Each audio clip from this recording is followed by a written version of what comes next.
जीवन में कई बार ऐसा समय आता है जब इंसान हालात के सामने मजबूर हो जाता है, कभी अपनों के सामने, कभी परायों के सामने और कभी खुद अपने मन के सामने भी। कभी कभी तो मालिक भी मानो मजबूर हो जाता है, क्योंकि जो कुछ भी होना है वह प्रारब्ध के अनुसार ही होता है। मालिक की ये भी एक दया है कि वह प्रारब्ध में हस्तक्षेप नहीं करता। जब कोई अपना विश्वास तोड़ देता है तो दिल भर जाता है, आंखें नम हो जाती है। और कई बार इंसान का भरोसा इस संसार से ही नहीं, मालिक से भी उठने लगता है। पर प्यारे भक्तों, मालिक पर अपने विश्वास को कभी मत तोड़ना। हालात कितने भी बुरे क्यों न हो, अगर तुम्हारा मालिक के साथ नाता अटल है तो सारी मुश्किलें अपने आप हल हो जाती हैं। राजा हरिश्चंद्र की मिसाल सबके सामने है, जिसने अपना राजपाट, महल, वैभव सब खो दिया, यहां तक कि अपनी पत्नी और बेटे से भी बिछुड़ गया।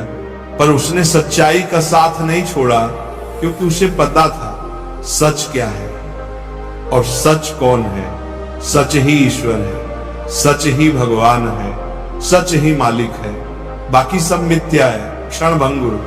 पर साधक जनों, आज इंसान जानता है कि धन उसे लालची और स्वार्थी बनाता है, फिर भी वही धन पाने के लिए झूठ बोलता है, छल करता है, यहां तक कि अपने विश्वास का भी व्यापार कर देता है। प्यार करना है तो उस मालिक से करो जो कभी बदलता नहीं, जो तुम्हारे साथ तब भी होता है जब सारी दुनिया तुमसे मुंह मोड़ लेती है।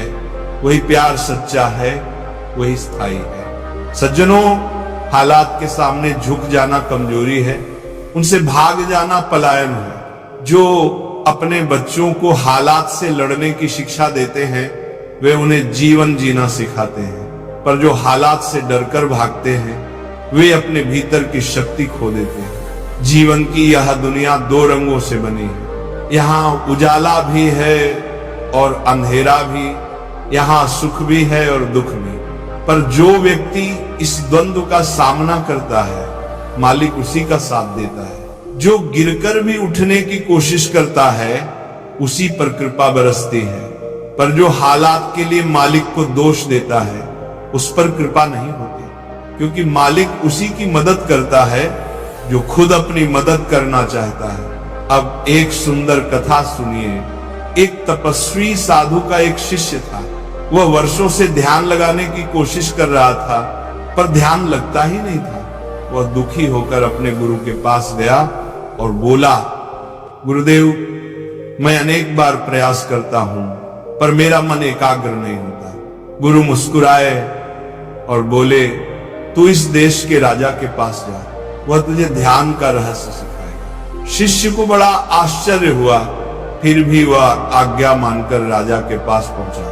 राजा को देखा, वह भोग विलास में डूबा हुआ था। नर्तकियां, मदिरा, ऐश्वर्य चारों ओर चमक थी। शिष्य निराश होकर लौटने ही वाला था कि राजा ने उसे रोका और रात को अपने साथ भोजन कराया।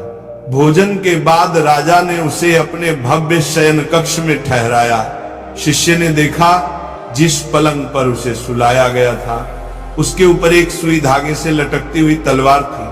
ऐसा लगता था कि अगर धागा टूट गया तो तलवार सीधे उसके सीने में गिर जाएगी।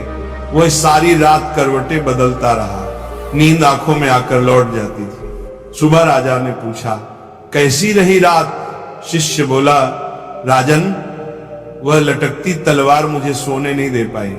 राजा मुस्कुराया और बोला, यही ध्यान है मान्यवर। जब तुम्हारा मन हर क्षण उस परमात्मा पर टिका रहेगा, जैसे तुम्हारा ध्यान सारी रात उस तलवार पर था, तो वही सच्चा ध्यान होगा। प्यारे भक्तों, ध्यान का अर्थ केवल आंखें बंद करके पद्मासन लगाना नहीं है।